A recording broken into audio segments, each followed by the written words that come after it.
This is Jeffrey Sachs, editor of Tradition, with a new episode of our podcast. Visit traditiononline.org and Tradition Journal on Facebook to keep up to date on everything happening in our Journal of Jewish Thought. While there, perhaps it's time to renew your subscription or take advantage of our special student or digital-only rates for yourself or as a gift to introduce Tradition to a new reader, perhaps a young person in your life. In our recent spring 2020 issue, we published an essay by Dr. Yaakov Weinstein, a physicist by profession and a new writer to our pages. His essay, Four Facets of the Love of God, explores themes in Ahavat Hashem, drawing on the important work of C.S. Lewis, The Four Loves, which is Lewis's rich portrayal of the multiple types of human and divine love. Lewis, perhaps most well known for his Chronicles of Narnia, was of course a significant 20th century British author, academic, and popular theologian. Recently, Rabbi Mark Gottlieb, a member of our editorial board and our resident C.S. Lewis expert, had a chance to discuss the article with Dr. Weinstein and explore the literary and theological legacy of Lewis through a Torah lens. Gottlieb and Weinstein explore the potential contributions of Lewis to a Jewish worldview. Along the way, the two debate the merits of Lewis's different literary genres, Lewis's engagement with both Judaism and with actual Jews, and Lewis's surprising rehabilitation of paganism. Most significantly, they consider the question of how traditional Jewish thought can be substantively enhanced and deepened by an encounter with the writings of C.S. Lewis. Here's their conversation. Yaakov Weinstein, how are you? Good afternoon. I'm doing very well. Thank you, Rabbi Gottlieb. It's a pleasure to have a chance to talk. Likewise, it's a treat for me as well. I really enjoyed your piece in Tradition on Four Facets of the Love of God. Thank you. And I'm eager to get your broader thoughts on C.S. Lewis. I thought we might begin at the beginning, as it were, and just to hear about how you first encountered Lewis. Where and when did you first meet Lewis on the page? Sure. So I've been reading Lewis, I guess, in some sense, since I was 8 or 9, and I started reading the Chronicles of Narnia, which are still my favorite works of C.S. Lewis. Okay. I can't say how long I read them as a child, though I certainly had them more or less memorized at that point. And then Harry Potter. Yeah, I mean, okay, I'm biased, of course, but I do think that the Chronicles of Narnia are better than Harry Potter. But that's okay. We'll leave that. That'll be another conversation. I think we'll have to bracket that. We'll get into big trouble if we don't bracket that. Agreed. But at some point, certainly after I was married, and maybe already had 1 or 2 children, I got back into the Chronicles of Narnia, which I think is actually appropriate. C.S. Lewis, in his dedication of The Lion, the Witch, and the Wardrobe, says to Lucy, who he is writing to, at some point you'll be old enough again to appreciate fairy tales. And that's kind of what happened to me. At some point I got old enough to appreciate fairy tales again and started reading the Chronicles, all over again. So for a very serious Ahavat Hashem like yourself, not just your writing, but having gotten to meet you and remembering meeting you back in Boston in our Boston days, how would you account for the appeal of fantasy as a genre of literature to you? We often are seen as a people that are suspect or suspicious, skeptical about a kind of representation or a kind of overindulgence in the imagination, and yet these works appeal to you so powerfully. How would you try to understand that from a Jewish theological or Jewish thought perspective? That's a very good question. I think that fantasy, let me go back even one step. Let's say stories in general, I believe, have the ability to transmit messages that are much harder and much more complex, let's say, than simple rules. So, the parallel that I like to make is, you can read the Shulchan Aruch, you can read the Rambam, you can read the Mishnah Torah, right? You can read halachic works, but they don't come alive. They're just rules. I don't say just. It's halacha. It's It's Paras Hashem Baruch Hashem, Tamima. of course. But when you read responsive literature, that's where halakha becomes alive. That's where you see how it like interacts with real people in real lives, in real historical situations. And that's what stories do. And I don't think it's surprising or somehow out of place that much of Torah itself and Tanakh is stories, because the life of a Jew is more complex than simply a set of rules. And when did you realize that Narnia was essentially a Christian allegory or a Christian fantasy? So that's a good question too, and I'm not really sure what the answer is. Certainly, upon first reading The Lion, the Witch, and the Wardrobe, it's always winter but never Christmas is something that I've actually thought a lot about. But at that point, I knew obviously I was a Christian work in some sense, and I had some inkling that Aslan was actually referring to Jesus and the like. But it certainly didn't hit me as, oh my gosh, this is really Christian, until much later. But let me add one caveat, because it gets into a more general question, which is, I don't think the appeal of Narnia to most people, by most people I mean most readers, is actually because it's Christian as much as because it's true. In a sense of, Lewis is speaking to human truths that are universal, and then to me adds a Christian overlay on it, as opposed to being an overt work of Christianity, which happens to speak to people who either are Christian or religious in general. So wouldn't I hear that distinction, and I think on the one hand it certainly can appeal as Jews who love literature, or Jews who see value in the legacy of the West, both its literary and philosophical output that is so animated by Christianity, to be able to distinguish between what's particularly Christian and what has more universal appeal. But when it comes to the Narnia stories, and I have a confession to make of my own, I love Lewis for many years, but Narnia is probably the least attractive of my Lewis loves. Maybe we'll get a chance to talk about that a little bit later. Maybe we won't. But if you're being a careful, charitable reader of Narnia, how can you avoid the very deeply interwoven and ingrained dimension of the sacrifice of Aslan and the breaking of the stone tablets? How can you not see that as a central element in that narrative, and how can you not see it as a central Christological and Christian theme, not necessarily triumphalist over the old law, although we could talk about Lewis and Judaism, and I think there's a lot to say about Lewis and his relationship with Judaism in a very interesting way. But just on a literary level, how do you separate those things, if you in fact you do? So I agree with you that in the first book, there are certainly scenes which are blatantly Christian. As you mentioned, the revival of Aslan, his sacrifice, and the use of blood in order for Edmund to basically become a Baal Tshuva. Those are clearly Christian themes. However, even so, I mean, I think the work as a whole. Let me go back one step and try to explain it from the following.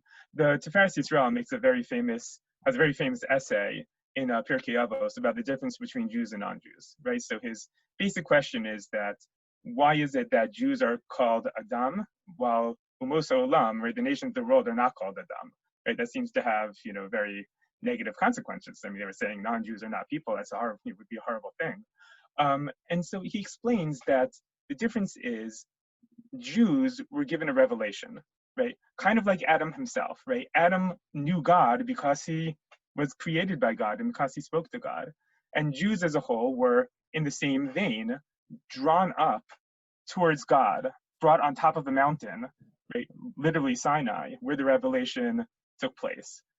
For the non-Jewish world, they need to climb the mountain, right? This is a different parable that we can get into, but the non-Jews need to climb the mountain.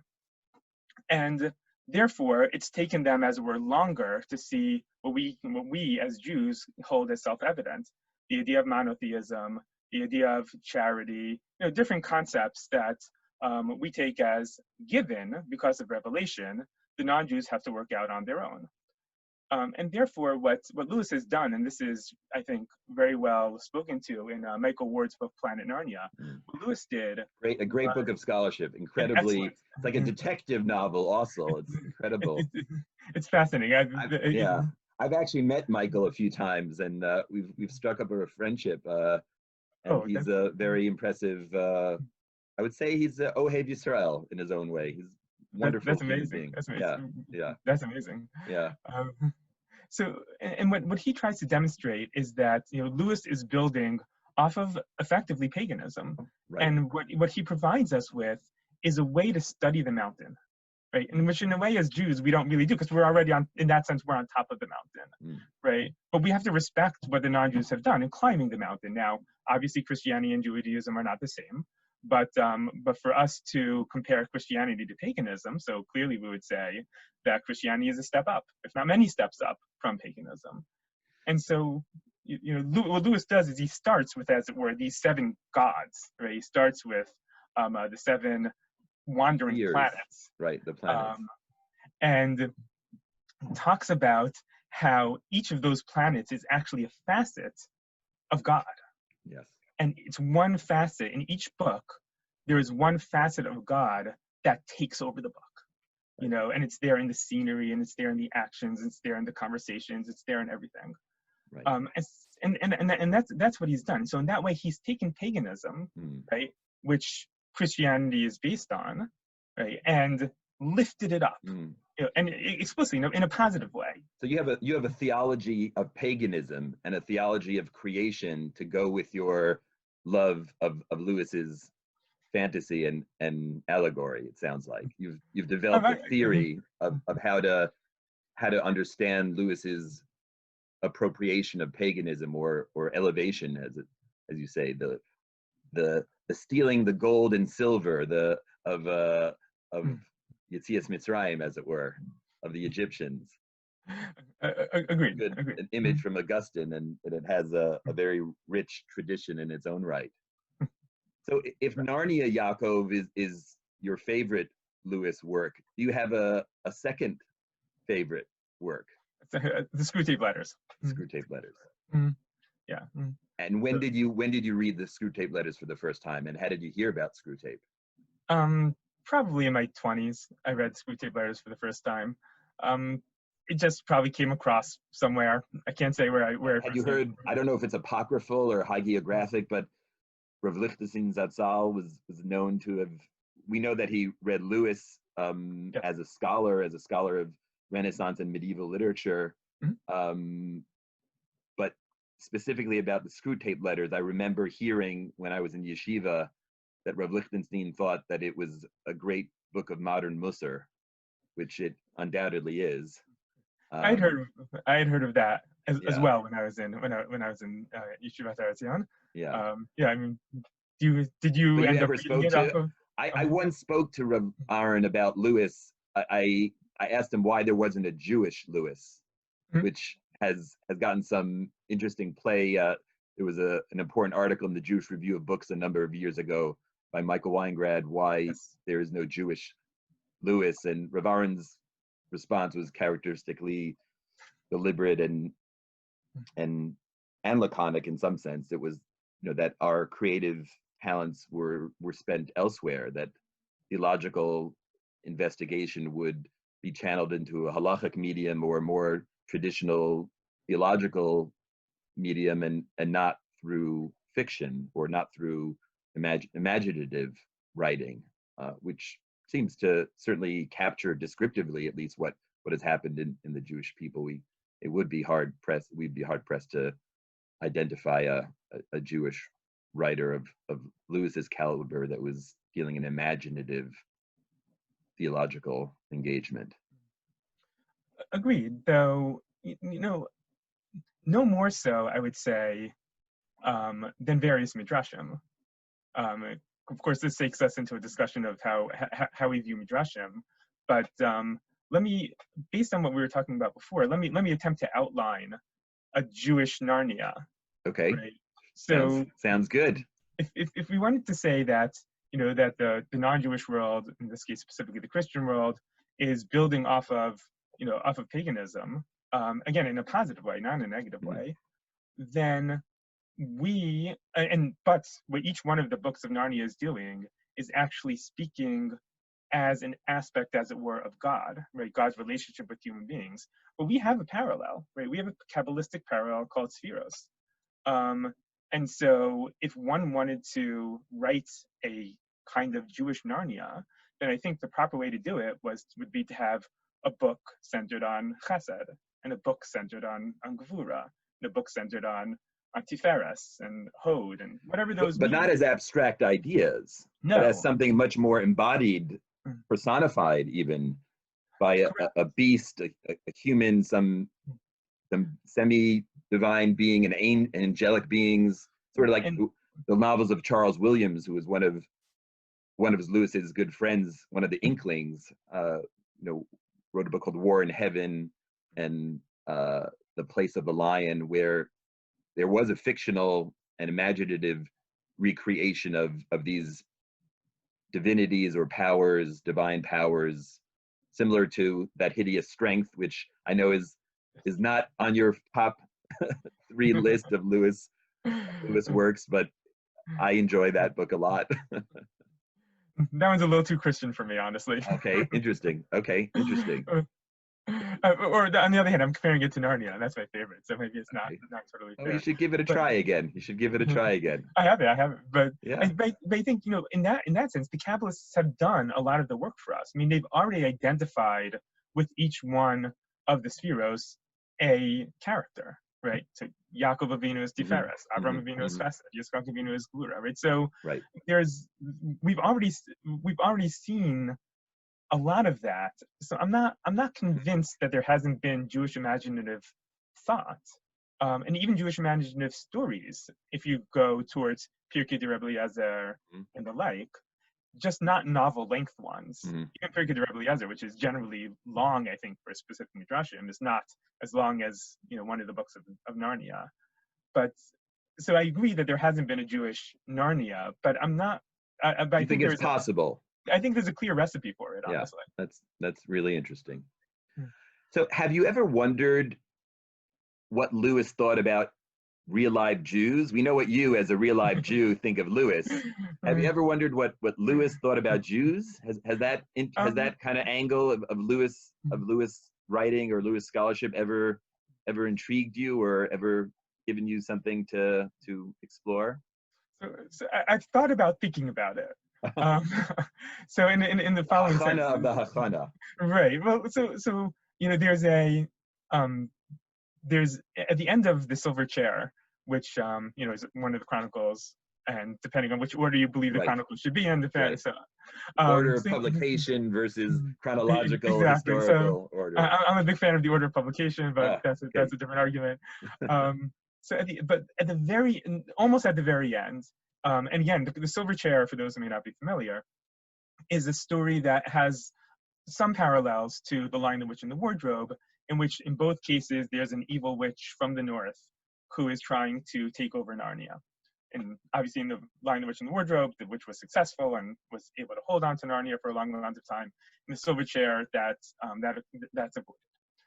And at the end of the day, after the adventure is over, and the main characters, the protagonists, are speaking to the elders of the dwarves in Narnia, the eldest dwarf says to the main character, and that teaches us, sire, because he's speaking to the prince, that these northern witches in every generation have the same goals, but are not successful, which is clearly from the Haggadah.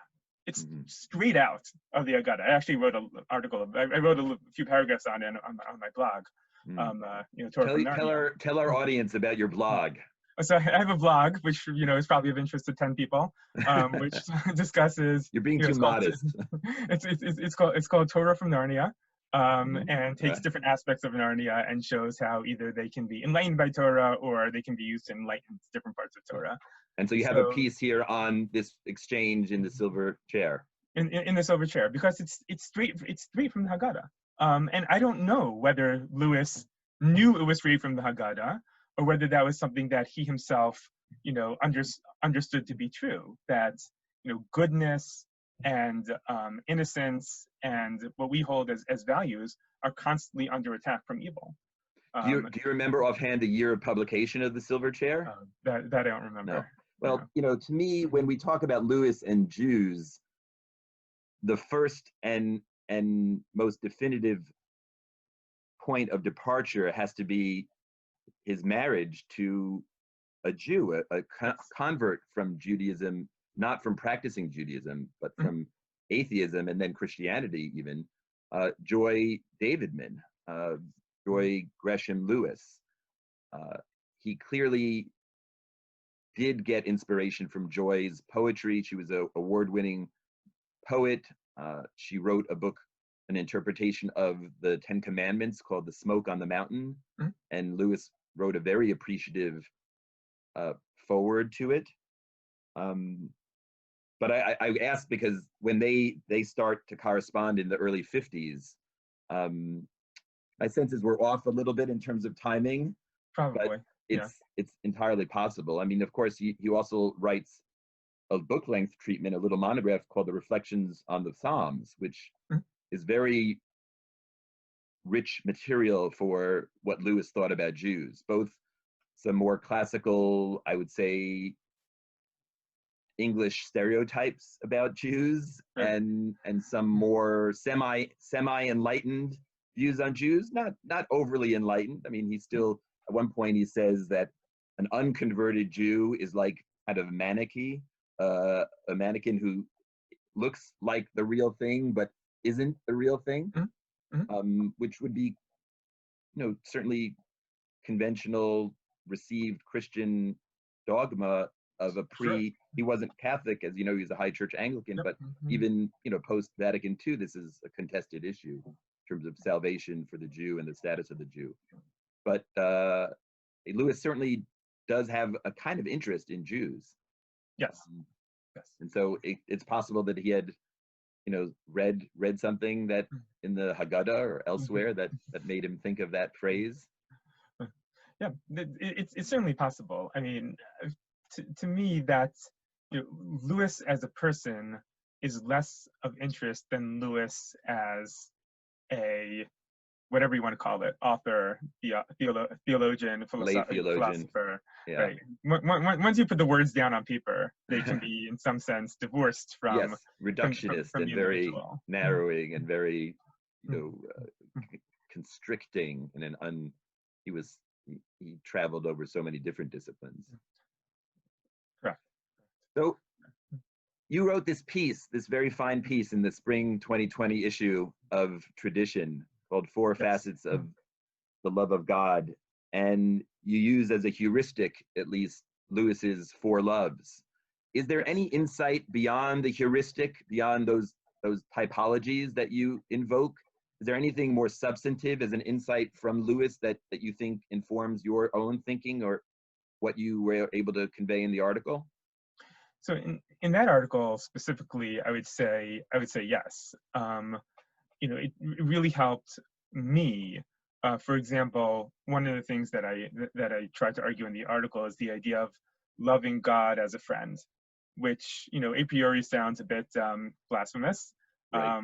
But there's a quote in there from Rav Soloveitchik as well in The Emergence of Ethical Man, where he explicitly states, God as a comrade, obviously a kingly one in a sense, one that we owe honor to, but nonetheless a comrade and a comrade at arms.